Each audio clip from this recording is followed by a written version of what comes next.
Welcome to VizCourse and welcome to the 3ds Max Masterclass. These comprehensive in-depth lessons start at the absolute beginning. We are talking navigation, viewport and menus.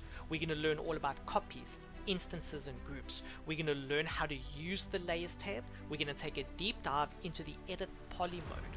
From there, we're going to learn all about the Boolean operations. We're going to learn how to use the cloth modifier. We're going to learn all about the MassFX toolbar. We'll also learn about some scripts that we're going to be using. And then from there, we're going to learn how to import an AutoCAD plan and use this AutoCAD plan to model a home. The interior side of things will model windows, doors, floors, a full kitchen with cabinets. From the exterior side of things, we're going to model walls, roof tiles, swimming pool, garage, you name it. And then at the end of this course, you will learn and have the knowledge of a complete workflow for the ArchViz industry, giving you the confidence to start your job knowing it all.